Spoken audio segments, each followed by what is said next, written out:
no Evangelho de Jesus, segundo escreveu Lucas, o seu capítulo é o 13 e o verso de número 10.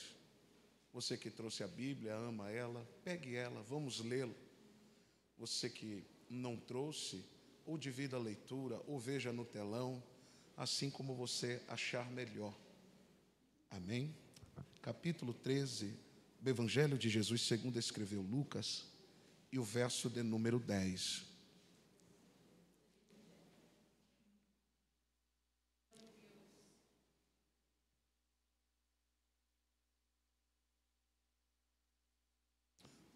Vamos ler? Todos acharam? Que diz assim: e ensinava no sábado numa das sinagogas, e eis que estava ali uma mulher que tinha um espírito de enfermidade, havia já 18 anos, e andava encurvada, e não podia de modo algum endireitar-se. E vendo-a Jesus, chamou-a a si e disse-lhe: mulher, estás livre da tua enfermidade. E pôs as mãos sobre ela, e logo se endireitou, e glorificava a Deus. Verso 14. Então, tomando a palavra o príncipe da sinagoga, indignado porque Jesus curava no sábado, disse à multidão: 6 dias há em que é mister trabalhar. Nestes, pois, vindes para serdes curados, mas não no dia de sábado. Respondeu-lhe, porém, o Senhor e disse: hipócrita, no sábado não desprende da manjedoura cada um de vós o seu boi ou jumento, e não leva a beber?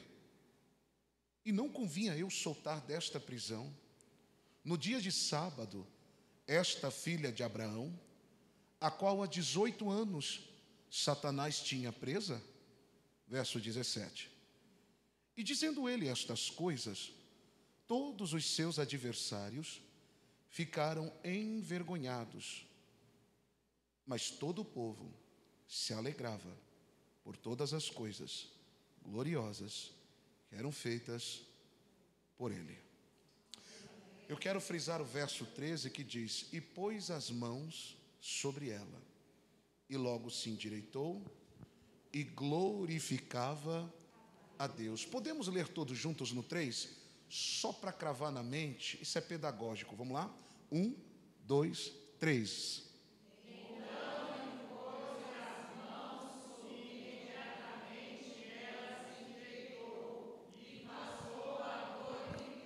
Bem baixinho. Toca para mim, bem baixinho. Pode tocar, Oceanos, bem baixinho. Só teclado, por gentileza. Queridos irmãos, como disse a sua pastora aqui, preste atenção, preste um pouco da tua mente mais uma vez para o Espírito Santo, para que nós possamos pregar aquilo que Deus colocou no nosso entendimento e intelecto no dia de hoje, para trazermos aos nossos corações através do Espírito Santo. Prometo ser rápido e objetivo, quero ser fiel ao horário, em nome de Jesus Cristo. Então, preste atenção. Queridos irmãos, esse texto que está em voga e que acabamos de ler, eu acredito que é um texto sabido e conhecido de todos, daqueles que são amantes das Escrituras Sagradas, que gostam de examinar, talvez de parar um período da sua vida secular, ainda que corrido do dia a dia, para ler um capítulo, um verso, um versículo. Você que tem uma aliança com Deus, de talvez parar, sentar, você que trabalha, talvez faculdade, talvez curso, você dona do lar, que ainda também trabalha às vezes, mas tem essa aliança com Deus, e sabendo que tem essa dependência, talvez de ler uma parte de um livro da Bíblia, talvez um capítulo, um verso, um versículo, e assim se aproximar mais de Deus. Nós sabemos, e é bem verdade, que não tem outro caminho que vai transformar a vida de um indivíduo, se não tiver uma vida conjunta com Deus, numa vida de leitura bíblica, de oração e de relacionamento. E através disso, andaremos em santidade diante de Deus, para se tornarmos melhor diante de Deus e diante da sociedade.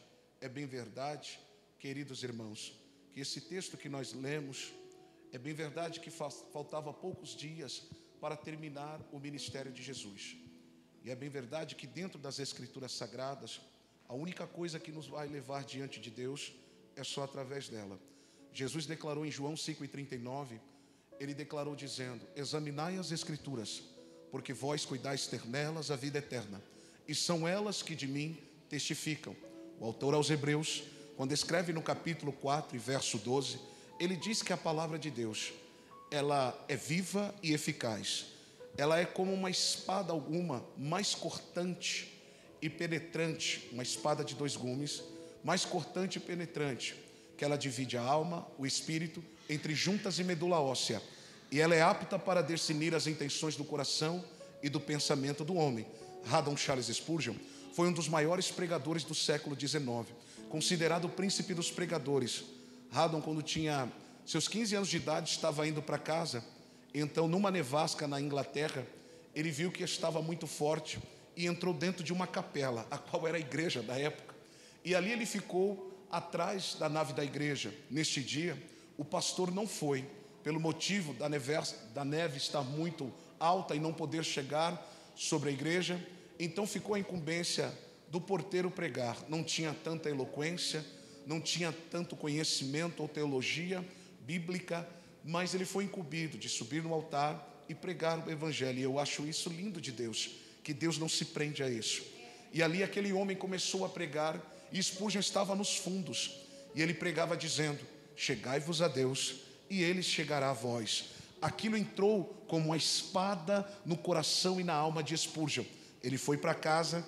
Deus então teve um encontro com ele. Ele começou a ler a Bíblia, e ele tem uma frase que eu acho linda. Ele disse que quando começou a ler o livro da capa preta, ele achou muitos erros, e todos os erros estavam nele mesmo, pois a palavra de Deus, ela tem este poder de nos confrontar e nos transformar.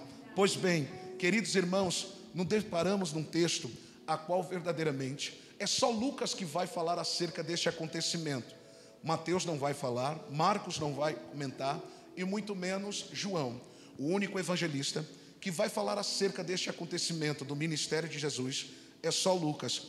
Talvez pelo fato de Lucas ter sido médico na época, é bem verdade que Lucas não foi um discípulo escolhido a dedo por Jesus para andar entre os 12 discípulos. Lucas dá-se a entender que era grego, nascido nas partes de Antioquia da Síria. Lucas adorava mais de 30.000 deuses na Grécia, cada deus para cada coisa. Dá-se a entender também que Charles Swindoll declara no seu comentário que Lucas também ele era um amante das artes plásticas. Lucas também ele era filósofo, conhecedor tanto da filosofia epicureia e estoica que existia nas partes da Grécia. E Lucas também era médico. Haja vista que dá a entender, e há uma suposição, não é a Bíblia que diz, que há uma suposição que Lucas poderia ter se convertido em uma das mensagens do apóstolo Paulo. Charles Swindoll declara também que no capítulo 20 de Atos dos Apóstolos, verso 7, diz que Paulo estava nas partes da Macedônia, e ali estava num cenáculo. Ali as luzes estavam acesas, e parece que era numa altura de mais ou menos de 3 andares, entre 10 a 12 metros de altura, e o texto é bem claro em dizer que Paulo estava pregando, quase perto para ir embora, parecia um culto de ação de graças. Neste interregno de tempo, estava um moço na janela chamado Eutico, e haja vista que muitos falam mal de Eutico, pregando, falando deste homem, e é bem verdade que eles declaram, dizendo alguns pregadores, que Eutico, quando ele cai da janela, por causa do discurso longo do apóstolo Paulo, e bem verdade, ele fica com sono pesado e cai da janela. E quando ele cai, muitos dizem que ele estava com um pensamento lá no mundo e outro dentro da igreja. Mas se nós olharmos dentro da historicidade, nós vemos que Eutico, e o nome Eutico da etimologia do hebraico ou da língua portuguesa, significa aquele que é afortunado de Deus. E dá a entender que Eutico ele era judeu, ele trabalhava desde segunda, pulava o sábado, porque judeu não faz nada no sábado, a não ser adorar e aprender as escrituras. No domingo voltava. O dia para o judeu começa às 6 horas da manhã e termina às 18 horas da tarde. E verdadeiramente a todos ali que trabalhavam, sempre trabalhavam na parte de ser pastor de ovelhas ou na parte da agricultura. E para quem é do Nordeste e trabalhou na roça, sabe que isso é trabalho de cabra macho, porque ficar no sol quente sobre a murela. E ali trabalhar sobre aquele arar é difícil. Imagina 12 horas trabalhado.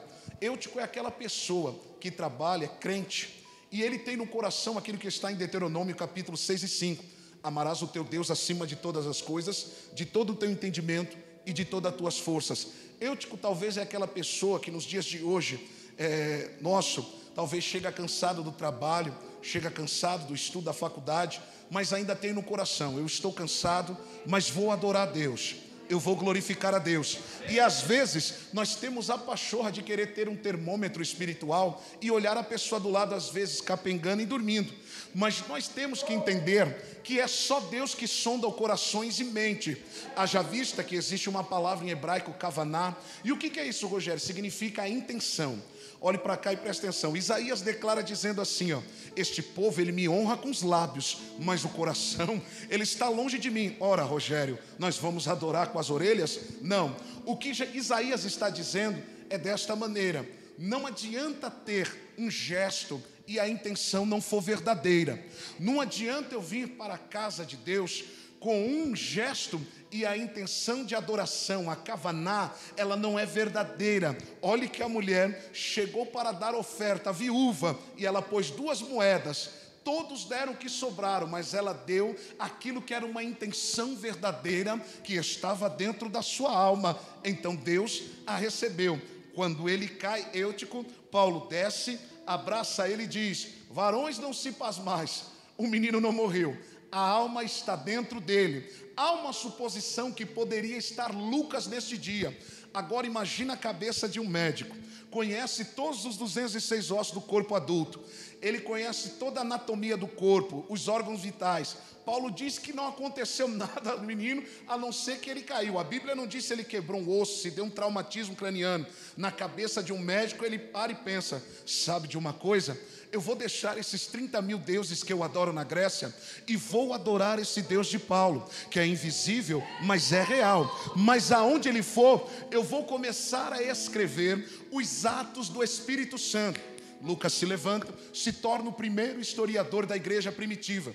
Entre o século I, depois do século 2 e 3, Eusébio de Cesareia. Lucas sai nas suas andanças. Primeiro tratado é Atos do Espírito Santo ou Atos dos Apóstolos, o livro histórico da igreja que eu tenho para mim, que ainda não acabou. Por quê, Rogério? Porque o Espírito habita em mim, habita em você e habita em nós, e ele ainda está fazendo os seus fundamentos através de nós. Ou seja, ele sai e escreve dizendo: eis que comecei a escrever o primeiro tratado, ó excelentíssimo Teófilo, acerca do que Jesus começou, ensinou e deixou. Olha que interessante, Jesus nada é bagunçado. Ele disse que começou, ensinou e deixou. Para quem? Para mim e para você, para que nós continuássemos a levar o evangelho ao mais pobre pecador. Lucas agora escreve também o evangelho de Jesus, segundo escreveu Lucas. E é bem verdade, queridos irmãos,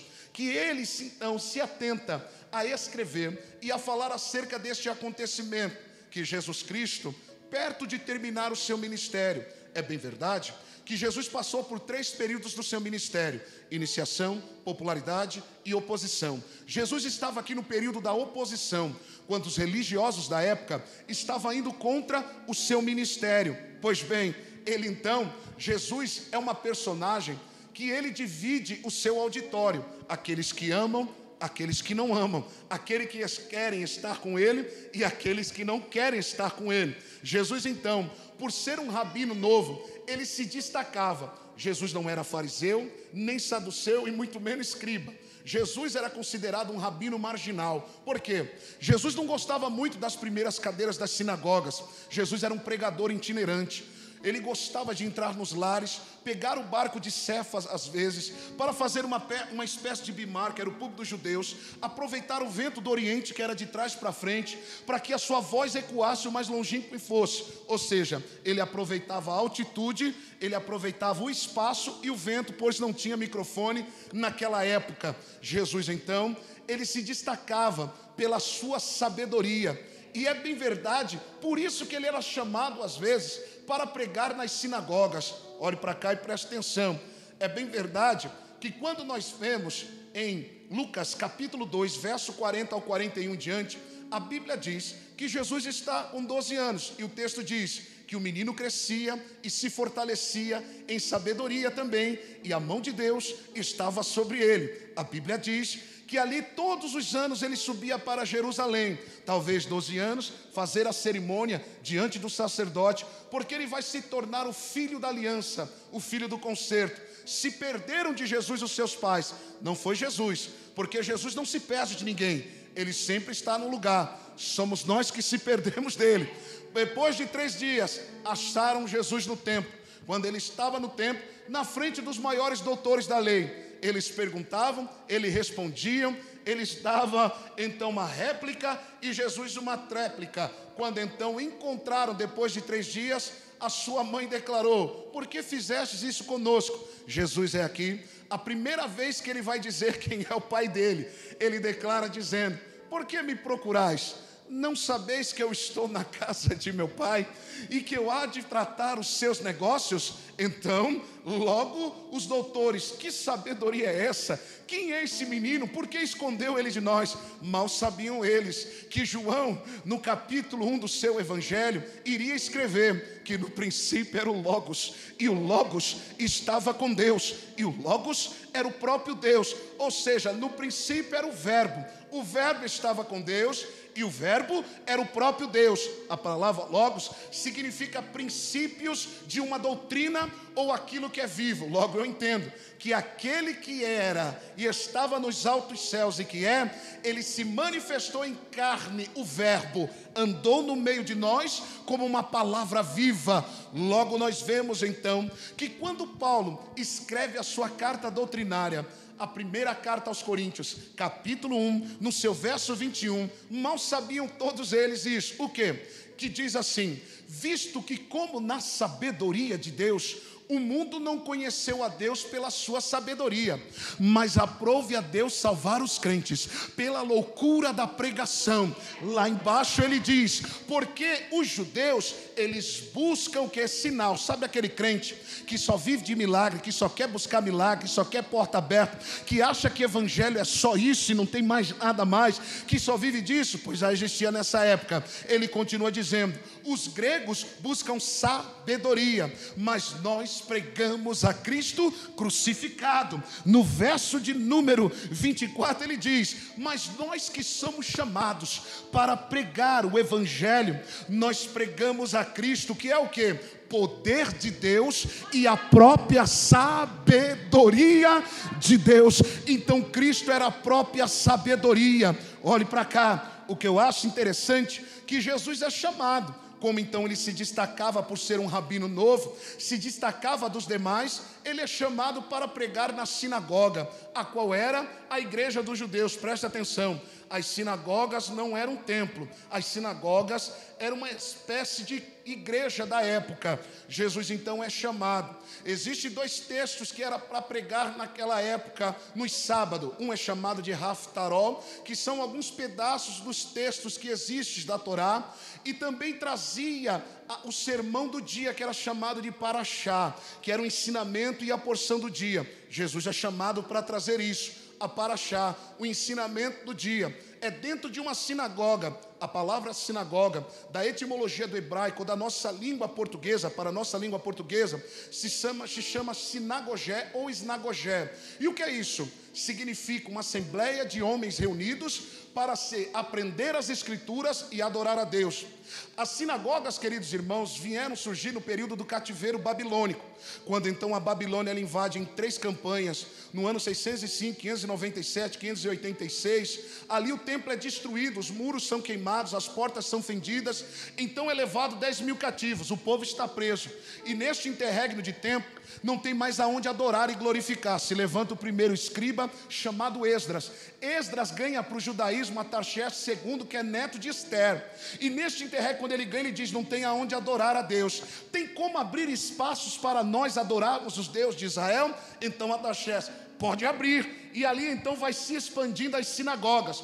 Passando mais ou menos 900 e poucos anos, chega o período de Jesus. Joaquim Jeremias diz no seu livro, Jerusalém nos tempos de Jesus, que agora começa a expandir as sinagogas. Para se abrir uma sinagoga não era tão fácil. Precisaria ter 10 homens de famílias elite. Se tivesse 100 mulheres e 9 homens, não se abriria uma sinagoga. Então era escolhido a dedo aqueles que eram mais abastados para se abrir uma sinagoga. As sinagogas, queridos irmãos, elas eram tão importantes nesta época na sociedade, que se um irmão fosse expulso da sinagoga, ele não poderia comprar entre os irmãos e nem vender mais. As sinagogas também, elas ajudavam na parte social do próximo, daquele que precisava. As sinagogas também eram um lugar onde as crianças aprendiam a ler e a escrever, principalmente com a Torá e com os livros da lei. Ou seja, a sinagoga também era dividida em 4 partes ou 5 partes. Não eram todas, mas as que eram mais, digamos assim, mais estruturada. Começando com uma galeria de 3 partes. Do lado direito, do lado esquerdo e lá atrás. Esta galeria de 3 partes era onde se sentavam mulheres e crianças. Não se assentava mais ninguém. Era onde se assentavam mulheres e crianças. Indo para baixo, tinha bancos de alvenaria do lado direito, do lado esquerdo, aonde se assentavam alguns homens. Indo para o meio da sinagoga, se assentavam, não eram todas, eram as que eram mais, aquelas estruturadas, mais conhecidas. Se assentavam homens do meio que eram chamados de talmidim. A palavra talmidim significa aquele que é discípulo e carrega a poeira do seu mestre. E no meio deles ficava uma mesa, presta atenção, uma mesa em hebraico chamada teba. Esta mesa era mesa de leitura, era a mesa onde se ensinava a paraxá do dia ou haftaró, o texto intermediário. Subindo para o lado onde eu estou, porque era parecido, algumas sinagogas tinham 6 degraus. Esses 6 degraus, eles são muito místicos e simbólicos, judeus. Eles acreditavam no número 6, porque o número 6, o homem foi feito no 6º dia. Então aquele que subia, ele não estava subindo, ele estava descendo. Logo 3, algumas sinagogas, costume deles, 3 cadeiras, lado direito, lado esquerdo, no meio ficava vazia. Porque eles acreditavam que poderia a qualquer hora entrar o Messias, ler então a lei, se assentar e ensinar. Do lado direito ou esquerdo se assentava o escriba. Quem era o escriba? O escriba, ele tinha a incumbência de ensinar o povo da sinagoga. Era ele que ensinava, trazia os ensinamentos. Pelo fato de quando a lei ia se apagando, os papiros, ele tinha que comprar, pegar papiros novos e reescrever a lei. E de tantos escribas fazerem isso então gravou na memória deles. Existia também, queridos irmãos, o príncipe da sinagoga. Ele era como uma espécie de rabino ou pastor da sinagoga. Ele mexia na parte da administração e também ajudava na parte social e às vezes também trazia os ensinamentos. Em alguns lugares, não eram todos, ou do lado direito, do lado esquerdo, existia o lugar santo. Era onde se tinha uma espécie de estante, aonde se guardavam os pergaminhos da lei. Então o rabino ou escriba pegaria o livro da lei, a qual fosse escolhido, dava para aquele que ia trazer a porção do dia, e então ele pregaria e ensinava ao povo. Assim era uma sinagoga. Agora a Bíblia diz que Jesus Cristo é convidado para ir ministrar nesta sinagoga, e é bem verdade que o texto diz que uma mulher, ela vai justo neste dia, que o pregador é Jesus de Nazaré. O texto diz que ela estava, pastora Tamara, há 18 anos encurvada. Espasme, ela era crente, porque o texto diz que ela era filha de Abraão. Então ela era crente no mundo antigo. Ela estava encurvada há 18 anos. E quem estava fazendo ela se encurvar era o próprio Satanás. Rogério, crente fica doente? Fica, irmão, pelo incrível que pareça, tanto pelo erro ou tanto pelo erro. Nós somos seres humanos caídos e carecidos da graça de Deus, mas ela vai neste dia. Mas preste atenção, 18 anos andando assim, encurvada, sem poder olhar para cima, sem poder olhar para frente, sem poder olhar alguém no tete a tete e ter uma conversa, sem poder dar um abraço direito.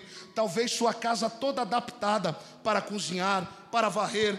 Não fala se ela tinha família, se ela era uma jovem, se ela era uma anciã, se ela tinha alguém que ajudasse ela. Simplesmente que era encurvada há 18 anos e Satanás aprendia ela. Queridos irmãos, deixa eu abrir parênteses para te dizer uma coisa. Eu comecei a trabalhar com 14 anos de idade, e eu aplaudo você que é pedreiro. O trabalho de cabra macho. E aos 14 anos, um senhor negro e forte chegou em mim e disse: qual é o teu nome, menino? Meu nome é Rogério.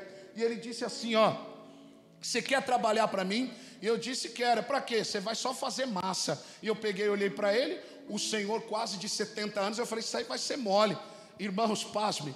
Ele olhava para mim e dizia, faz 10 latas de massa aí para mim, com areia, tudo. Eu fazia. Irmãos, ele pegava uma parede dessa de ponta a ponta, eu desacreditava. Em meio-dia, ele conseguia fazer chapiscar ela. Não sei se é chapiscar, não lembro. Ele fazia ela a massa, depois chapiscava ela e dizia, Rogério, me dá mais uma. Terminava, me dá mais uma. Eu suando, eu falava, meu Deus, o que esse homem tem no couro? Porque ele é mais velho do que eu, já estou morrendo e ele está ainda trabalhando. Então o que aconteceu? Eu fui acometido de uma enfermidade no nervo ciático.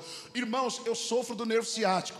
Eu prego quase todos os dias. Agora preste atenção, não sou pregador vagabundo não, viu? Eu vivo da obra há 10 anos, não sou pregador vagabundo. Minha mãe me ensinou a cozinhar, a fazer as coisas de casa desde os meus 11 anos de idade. Ela fez um homem, ela fez um macho, para servir tanto aquela a qual está do meu lado, a minha esposa.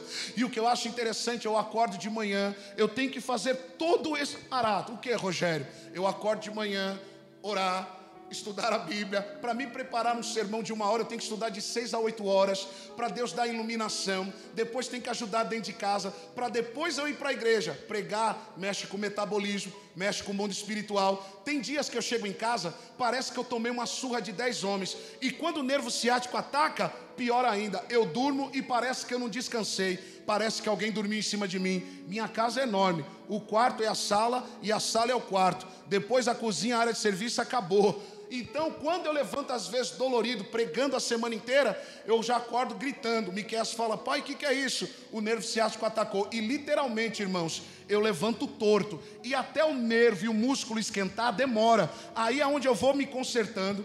Aí eu pego, desço lá no posto de saúde, tomo aquela maldita Decadron junto com Bezetacil, que ninguém merece. Dói até a alma, você sente o gosto dela e a enfermeira mentindo, está acabando. E aquilo é óleo puro, entrando dentro do teu músculo. Eu, gritando. Irmãos, aí eu amenizo e vou pregar. Agora imagine esta mulher encurvada, 18 anos, não sabe se ela tinha dores, não sabe o que ela estava passando. E o texto diz, pastora Tamara, que quem fazia encurvar ela era Satanás. Mas deixa eu abrir parênteses aqui. Não é só Satanás que faz a humanidade se encurvar, não. Existem muitas coisas que podem fazer o homem se encurvar. Um dos maiores inimigos não é só Satanás. Mas o que faz a humanidade se encurvar, Rogério? O pecado. Rogério, o pecado, além de trazer doenças na alma, na mente, também traz no físico. Eu vou te provar. Quer ver o que Davi disse quando pecou? Salmo de número 38. Se der para pôr aí a Bíblia para mim, põe para a gente ler. Olha o que diz, 38 e verso 3. Não há coisa sã na minha carne. Olha o que ele diz, depois que pecou do adultério que ele fez com Betsaba. Ele diz, não há coisa sã na minha carne, por causa da tua cólera. Ele ainda continua dizendo, não há paz em meus ossos por causa do meu pecado. Ele continua no 4, pois as minhas iniquidades. A palavra iniquidade aqui significa aquele pecado que a pessoa se acostumou. E o povo acha que a hipergraça, se é que existe isso, vai cobrir todos os dias. Não, ele já tornou o que? Algo de estimação. Se tornou como uma lepra. A lepra você não sente, a lepra tira a tua identidade, a lepra te deixa distante de Deus, tira as tuas cartilagens e até a tua impressão digital. Se tornou um bichinho de estimação. Não sinto mais nada, não tenho mais sensibilidade. Eu posso continuar. Davi continua dizendo, sobrepassam a minha cabeça como carga pesada, são demais para as minhas forças. Verso 5, olha o que ele diz. Ele diz, as minhas chagas cheiram mal. Olha o que o pecado fez, cheiram mal, estão corruptas por causa da minha loucura. Ele chama o pecado de loucura. Hernandes Dias Lopes diz no seu comentário que o pecado é pior do que a morte. Por quê? A morte vem, mata e acabou. Não, o pecado ele vai definhando,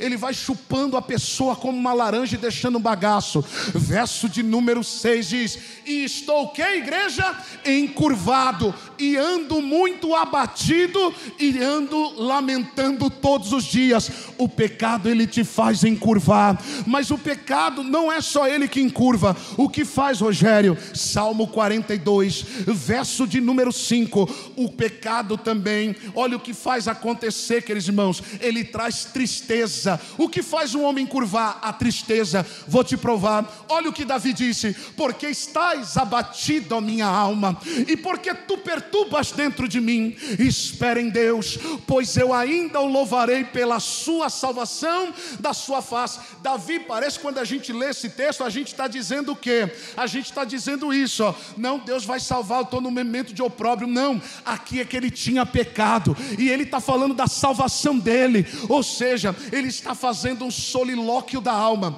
A palavra solilóquio do grego significa o que, Rogério? Conversar com a alma. Os psicólogos dizem que conversar com a alma faz bem. Sabe quando você vê uma pessoa lá do outro lado e fala assim, parece doido, ele é doido, ele está conversando sozinho, sendo que você também faz isso, você conversa sozinho. E conversar, existe 2 solilóquios conhecidos. O segundo é de quem? É de Shakespeare. Shakespeare escreve uma peça chamada Hamlet. Hamlet, quem era Hamlet? O príncipe da Dinamarca. Então mataram o pai dele. Ele declara que vê o espírito do seu pai todas as noites, e o pai dele dizendo, vinga a minha morte. Foi o seu tio que assumiu o trono e pegar a tua mãe como esposa agora. Então o que ele faz, Hamlet? Ele pega um crânio, olha para o crânio, ou seja, de crânio para crânio, olhando, ele diz a frase conhecida, ser ou não ser, eis a questão. Ele está dizendo, vingo ou não me vingo? Porém, o solilóquio mais inspirado e lindo é o de Davi. Porque estás abatida, minha alma, e porque tu perturbas dentro de mim, espera em Deus, pois eu ainda o louvarei. Ele faz encurvar, a tristeza também faz encurvar. E o que mais, Rogério? O sofrimento. Quer ver? Vou te provar. Salmo 44, verso de número 25. Olha o que diz. Diz assim, pois a nossa alma está o que, igreja? Abatida até o pó, e o nosso ventre, ou seja, encurvado, se apega à terra. Ou seja, o sofrimento também faz a humanidade se encurvar. Mas deixa eu te dizer uma coisa, queridos irmãos, que nós sabemos que tudo isso traz sofrimento, mas deixa eu te dizer uma coisa.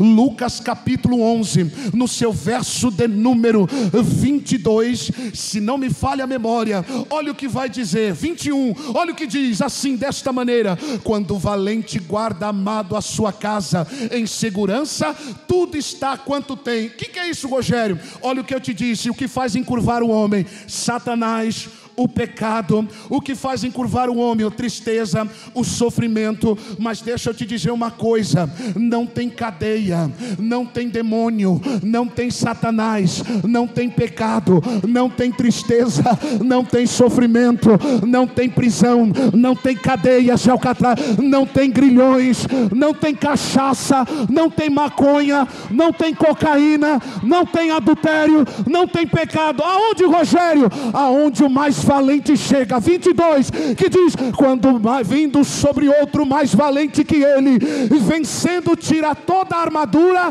em quem confiava e reparte os seus despojos. E o que é isso? Deixa eu te dizer um negócio, aonde o maior libertador de todos os tempos, ele chega, ele diz, Satanás, tu é valente, mas eu sou mais valente do que você. Você não domina. Levanta a tua mão, quem está entendendo essa palavra. Eu chego aqui e eu vou descer. Eu estou aqui e você vai acabar com domínio, porque sou eu agora que domino nessa casa. Ergue a tua mão, deixa eu te dizer uma coisa, o maior libertador por excelência está aqui. Quem é esse, Rogério? É aquele que disse em João capítulo 8 e 32, ele disse o quê? E conhecereis a verdade, e a verdade vos libertará. Ele está aqui. Quem, Rogério? Aquele que disse em João 8 e 36, se pois o Filho vos libertar, verdadeiramente sereis livres. Quem é esse, Rogério? É aquele que disse em João 14, 6, eu sou o caminho, eu sou a verdade e eu sou a vida. Quem é esse, Rogério? É aquele que disse em João capítulo 8, verso 12, eu sou a luz do mundo, e aquele que crê em mim e anda em mim, não andará em trevas. Quem é esse, Rogério? É aquele que disse em João capítulo 10 e verso 9: eu sou a porta das ovelhas, e aquele que entrar, eu faço 3 coisas: ele entra e é salvo, ele sai e é liberto, ele acha pastagens, porque eu sou provedor. Ele é aquele de João capítulo 10 e verso 10, ele diz: o ladrão vem senão a matar, a roubar e a destruir. Eu vim para que tenham vida e a tenham em abundância. Eu sou aquele de João capítulo 10 verso de número 11, ele diz: eu sou o bom pastor, e o bom pastor dá vida pelas suas ovelhas. João capítulo 8 verso 58, ele disse: em verdade eu vos digo, antes que Abraão existisse, eu sou. João capítulo de número 15, ele diz: eu sou a videira verdadeira, meu pai o lavrador. João capítulo 15 verso 5, eu sou a videira, vós as varas, e se vós não estiver ligados em mim, nada podereis fazer. João capítulo 6 verso 35, ele disse: eu sou o pão que desceu, o pão da vida, e aquele que come de mim, deixa eu ver, não terá fome. João capítulo 6 verso 51, ele disse: eu sou o pão vivo que desceu do céu e que está aqui. Em comer ele, ei meu irmão, ele não só vai libertar o físico no sobrenatural, mas ele liberta a alma. 3 João capítulo 1 verso 2, Gaio, quero que te vá bem em todas as coisas, assim como vai a tua alma. João capítulo 10 verso 13, vocês não precisam lavar o corpo, senão os pés, no demais estáis limpos pela... Ele está aqui, o libertador está aqui. Cadê você? Cadê você? Eu estou sentindo uma graça aqui, hein? Alabassorebácia. Eu vou deixar você adorar. 10 segundos, vai, adora.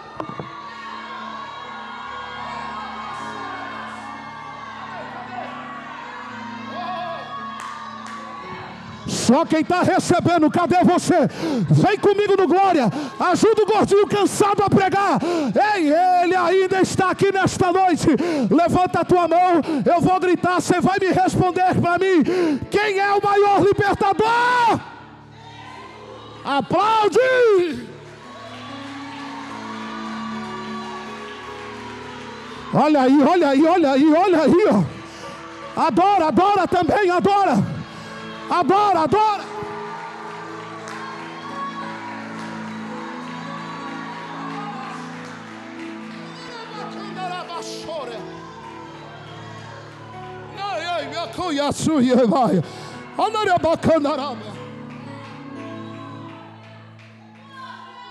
Ele é o maior libertador por excelência.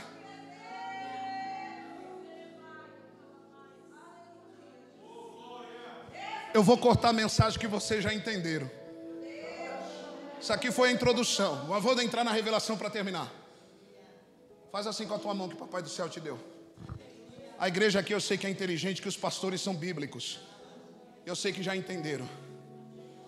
Faz o número 4 assim com os dedinhos que o Papai do Céu te deu. Lembra que você era pequenininho? Tralalalala. Só para descontrair. 4, repita comigo e prega comigo para mim terminar, que meu tempo vai estourar. Vamos lá comigo, rapidinho, vamos lá. Fala assim, ó: 4 verdades sobre a mulher encurvada. Pergunta para mim, quais são, Rogério? Vocês querem mesmo que eu falo? Quem quer que eu paro, diga amém. Quem quer que eu continue, diga amém. Vou ficar com a maioria. Primeira verdade: ela tinha que viver e adorar a Deus numa sociedade machista. Está na Bíblia. Por quê? A encurvadinha entrava na sinagoga, na igreja, irmã, e falavam para ela: pode subir, você não pode ficar aqui embaixo não. Eu gosto de descer do altar, é meu jeito, sempre fui assim. Gosto de estar com vocês. Segunda verdade negativa sobre ela.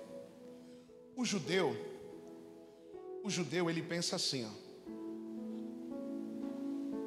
Se está enfermo é porque tem pecado.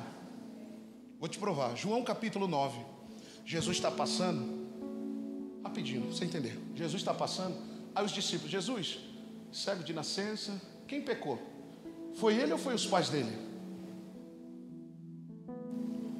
Aí, eles não falaram isso, só para você, vou desenhar a Bíblia, pra você entender. Talvez os discípulos, porque nós aprendemos pela escola de Hillel e de Shammai, que a criança peca desde o ventre. Aí Jesus, explica isso. Lógico, estou desenhando, não falou isso. Ah, Senhor, pegando a passagem de Gênesis 25 e 22, quando Jacó e Esaú estão brigando no ventre da sua mãe. Eu saio primeiro. Não, eu saio primeiro. E pega no calcanhar. Pecou, Senhor. Aí Jesus, vou quebrar a doutrina de homem. Como assim, Senhor? Quebrar? Aprendemos de Hillel e Shammai. Calma, sou teu mestre.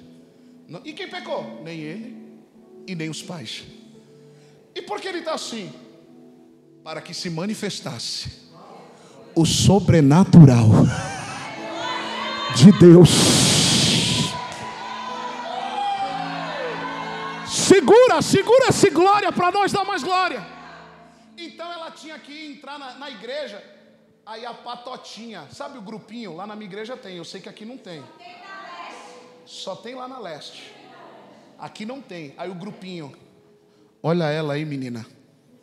De vez de confessar o pecado, aí ela subia. Terceira verdade negativa. Qual, Rogério? Pergunta qual? Prega comigo. Sabe qual era? Eles davam mais valor aos atos religiosos do sábado do que a ela. Jesus não pode curar no sábado. Vou continuar. Quarta e última verdade sobre ela negativa. Qual, Rogério? Eles davam mais valores a animais do que a seres humanos. Aí Jesus, olha para cá. Terminei a introdução para entrar na revelação agora. Depois de tudo isso que eu andei, aí o que acontece? Jesus vai falar o quê? Tu és hipócrita. E eu não estou quebrando a lei. Por quê? O que diz em Deuteronômio 6 e 5? Coloca aí para a gente ler. Vamos lá? Vamos lá. Quem está entendendo, diga amém. Deuteronômio 6 e 5. Por gentileza, meu amado. Amarás, pois, o Senhor do quê?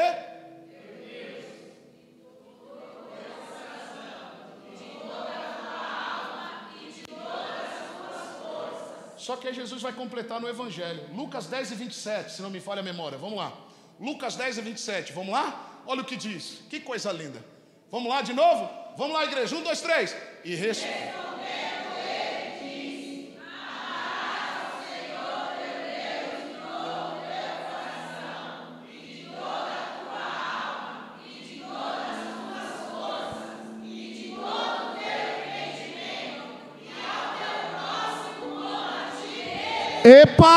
Epa, então quer dizer que Jesus não quebrou a lei, por quê?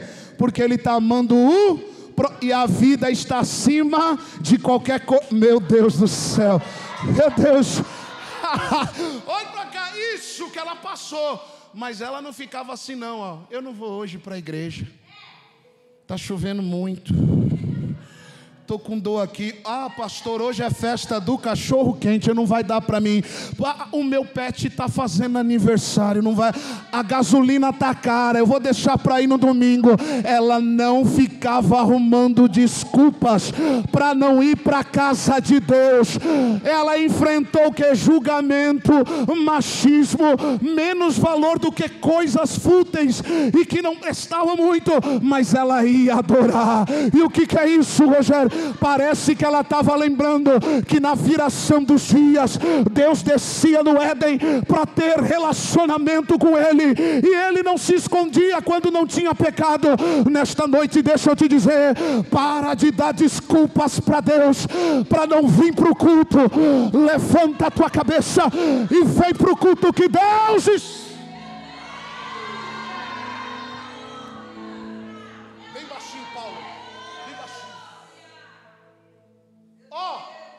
Imagina a cena, para mim terminar.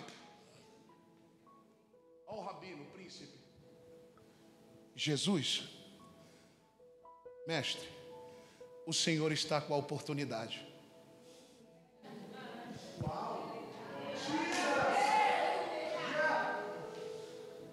Se eu fosse um judeu naquela época sentado, imagina eu, que engraçado esse gordinho, com as vestes da época, que pá na cabeça, e eu assim, ó, vai Jesus, prega Jesus. Aí o que ele faz, Rogério? Ó o que ele vai fazer. Ele desce.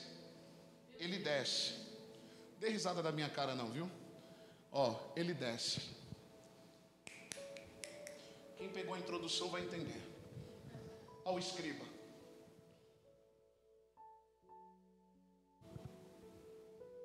O rolo da lei. E o que ele faz? Pega e desce.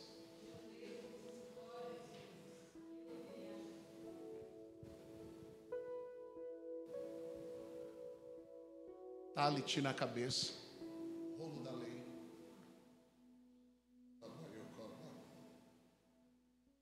Para onde ele vai, Rogério? Para o meio.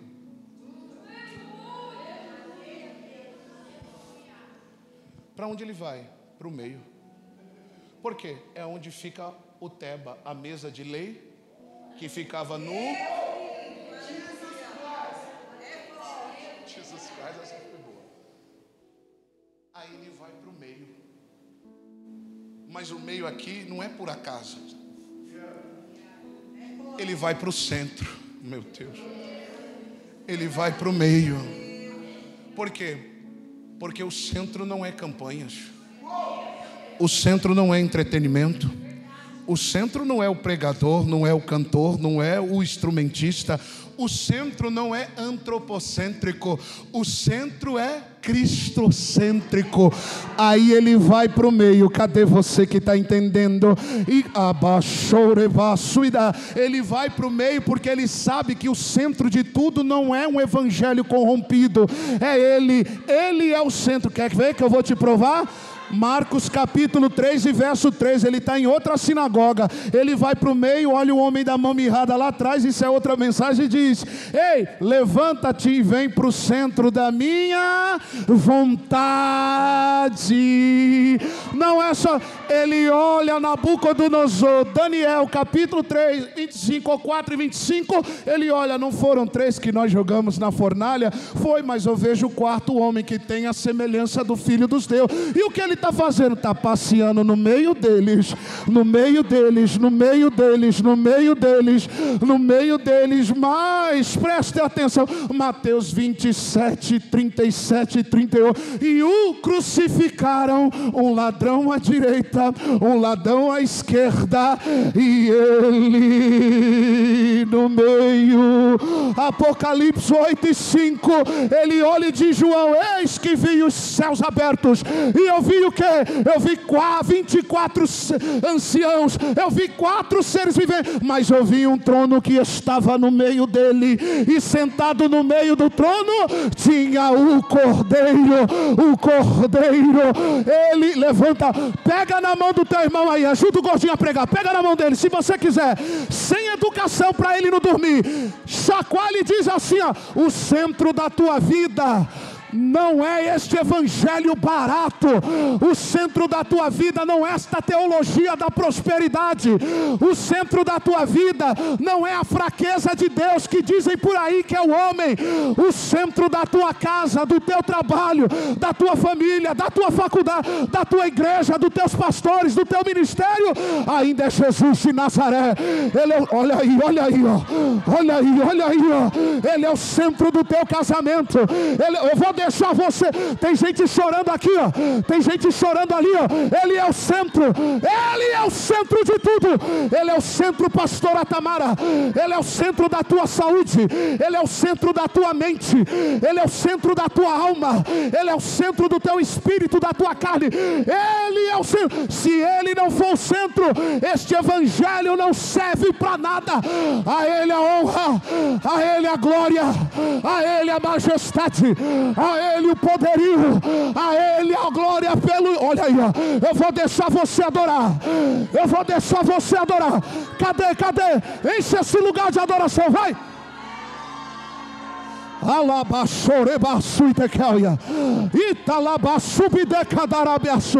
Ele é o centro, Ele é o centro, Ele é o centro, Ele é o centro. Ele é os...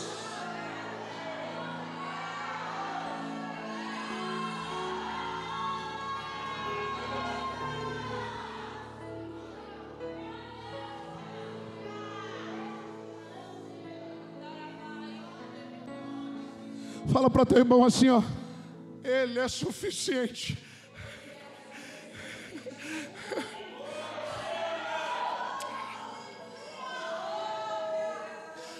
Ele é suficiente, eu não preciso de mais nada. Porque eu sei de onde Ele tirou esse gordinho. Filho de mãe prostituta, pai nas drogas, semi-analfabeto, só tem a 4ª série, mas ele achou graça e disse: eu te quero.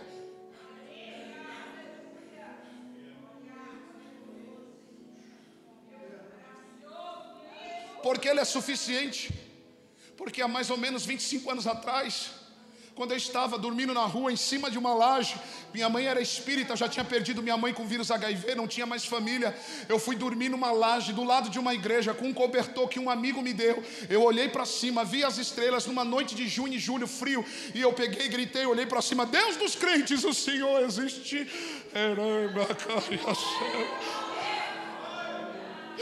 Se Tu existe, muda a minha história, eu não aguento mais.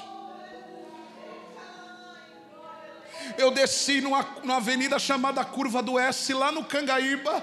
Era 3 e pouca da manhã. Quando eu já tinha gritado isso, as lágrimas descendo, eu olhei para baixo, da ladeira para cima, uma senhora de cães branca vindo.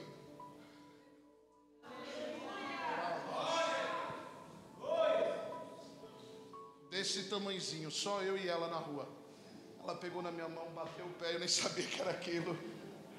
Ela disse: menino que chamou o Deus dos crentes. Me perdoa se eu chorar, tá? Assim te diz o Senhor.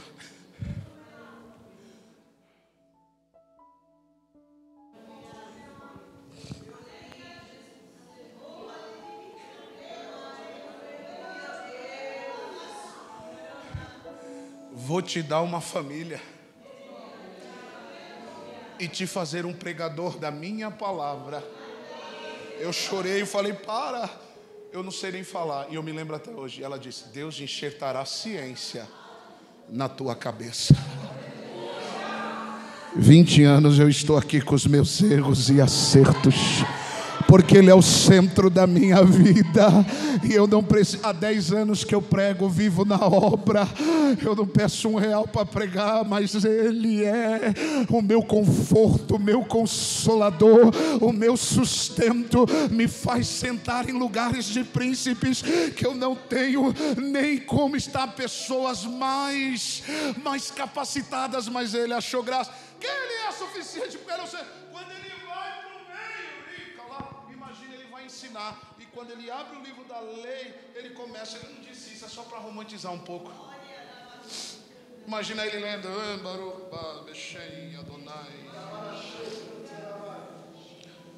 aí Ele para de ler e faz isso, ó.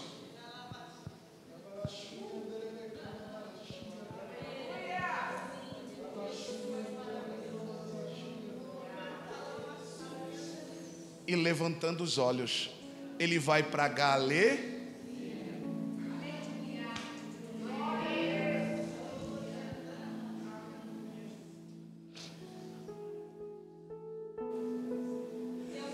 Aonde sentava mulheres e crianças. Que coisa linda, amo pregar em lugar assim.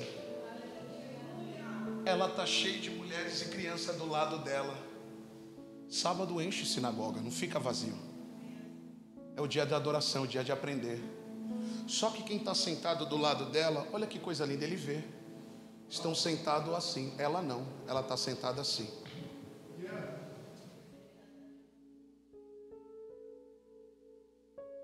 Cobriram. Aí ele olha, e ele não vê como um homem vê. Eu prego em todos os lugares que me chamam. Eu já vi irmão olhar, eu entrar na igreja, principalmente em assembleias de Deus, e perguntar: quem é esse aí, menina? É o pregador, desse jeito, barrigudinho, com essa barba esquisita. Aí a outra: é, menina, eu já ouvi altares, pastores me humilhar. Quando disse: ó, me te indicaram. Quando eu vi seu WhatsApp, eu falei: isso não é crente nem pregador, porque o homem vê o biotipo, mas ele olha, sonda lá.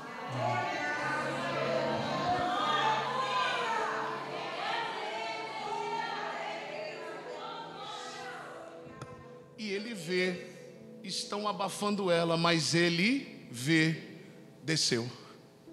Por quê? Porque ele sabe que multidão não pode abafar a história de ninguém. E ele conhece a história dele, quer ver? Olha o que o texto diz: por que não irei curar ela? É filha de Abraão, está encurvada há 18 anos e Satanás está prendendo ela, sabia da vida dela. E eu te pergunto, quem falou para ele? Ninguém. Aí ele pega e olha, e o que ele faz? Mateus 28:18. O que ele diz? É-me dado todo o poder nos céus. Mas quando ele olha, ele não poderia falar assim: mulher, seja curada ali de cima. Mas ele não faz isso. E o texto diz: e chamou-a.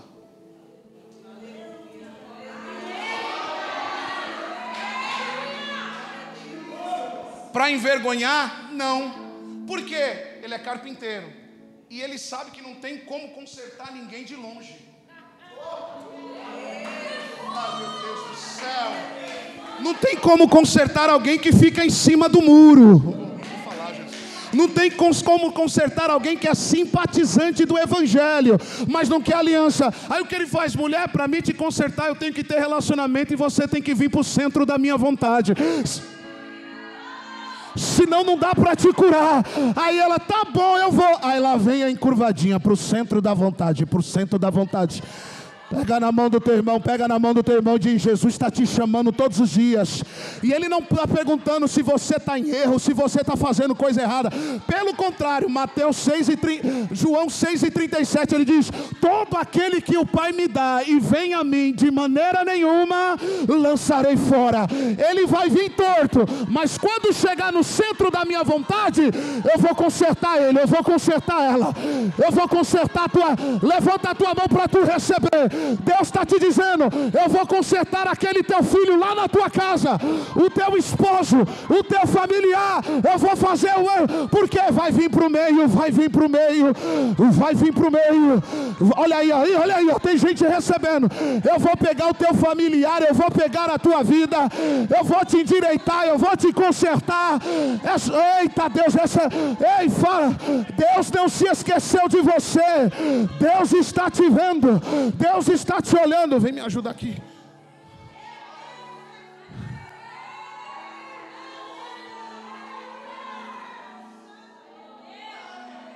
Se coloca de pé, eu vou terminar agora, ó ela, ó, encurvada. Fica assim.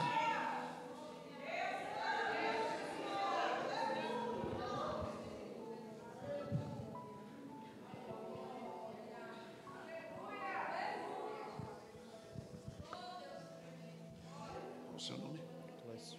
Oi? Clécio. Você me ajuda, Clécio? Obrigado, viu? Ajuda a pregar comigo. O Espírito Santo quer te usar. Fica assim. Ó. Olha para cá, prometo, vou terminar agora. A pastora Tamara vai brigar comigo depois. O horário está estourado, ó. E ela vem. E se você prestar atenção, parece que o texto é cego, mas dá para ver. Quando ela nem chega no centro.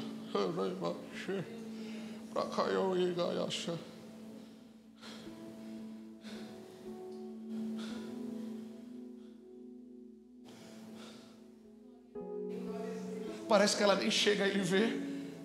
Aí ele faz isso, ó. Mulher, estás livre da tua enfermidade. Aí eu te pergunto, o que aconteceu quando ele falou isso? Quem sabe me responder? O que aconteceu? Não tenha vergonha não, somos comedor de arroz e feijão igualzinho. Não. Queria também que fosse, mas não foi. Você sabe? Não. Vou falar. Eu sei que tem gente que sabe, mas talvez está com vergonha. Eu vou desenhar.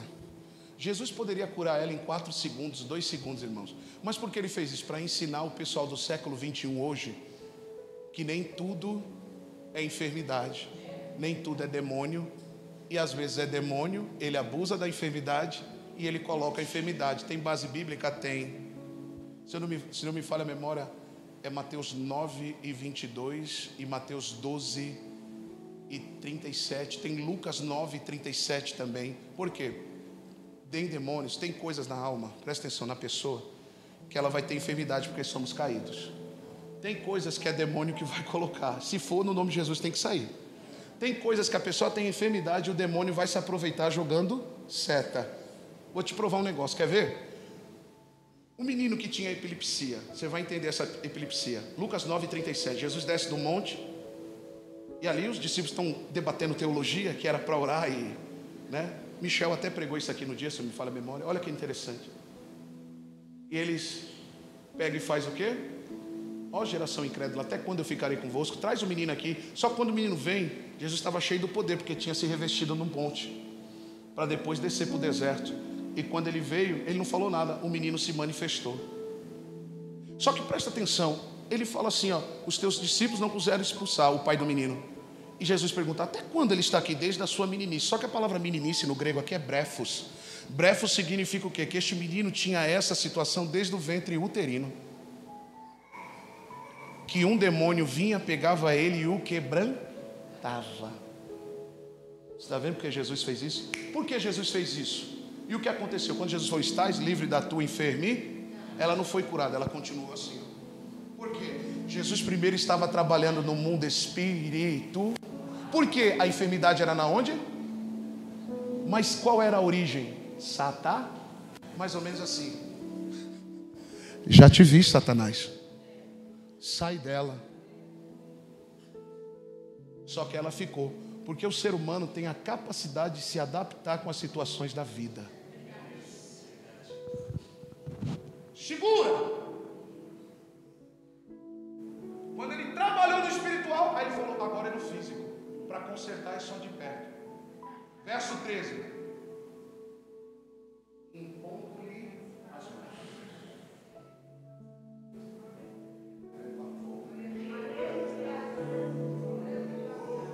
Só que ele põe, não é de baixo para cima. Duas coisas. Mulher tem seios. Outra coisa, ele não precisa fazer festinha aqui. Aqui que cura, não. Ele pega as mãos e faz isso. Irmão, eu não sei, mas eu entro na Bíblia. E quando ele põe, eu imagino aquelas mãos do nosso Jesus. Ó. Aí eu te pergunto, por que o pastor da igreja não pôs as mãos? O povo que julgava pôs as mãos. Não fez a campanha da cura para a mulher? Porque é mais fácil jogar para o lado. Por que, Rogério, eles não colocaram as mãos? Porque mãos de homens são pesadas. Mãos de religiosos não levantam. Mãos religiosas, elas não consertam. Mãos de homens não têm poder para nada. Pregador não faz nada, pastor não faz nada. O sistema religioso leva até para fora. As mãos de homem, pastora Tamara, elas não erguem, elas não levantam, elas oprimem, elas encurvam mais a pessoa para baixo. Você sabe disso, eu passo isso, eu te falei isso aqui por causa da minha aparência. Mas as mãos de Jesus,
Abraça o teu irmão, abraça alguém do teu lado aí. Abraça alguém do teu lado aí, abraça. Abraça alguém do teu lado, por favor. Você que conhece, só se conhece. E diga para ele: as mãos de Jesus estão ainda consertando vidas. Estão ainda pondo no lugar coisas novas. Vamos louvar, dá para louvar? Isso. Vai lá. Isso, sai do teu lugar e abraça alguém. E diz para ele: Jesus, as mãos do carpinteiro estão sobre você. Está consertando. Fala para ele, fala para ela. Isso. Fala para ele, fala para ela isso. Vai, sai do teu lugar, abraça alguém e diga para ele: hoje é noite de Jesus consertar. Hoje é noite de tirar, de endireitar, de renovar, de restaurar, de restituir. A palavra tem poder para colocar. Olha aí, ó. Sai do teu lugar, abraça alguém. Sai do teu lugar, abraça alguém. Isso, vem louvar. Cadê os cantores? Isso, vem. Isso. Vai adorando, vai abraçando alguém. Não solta não.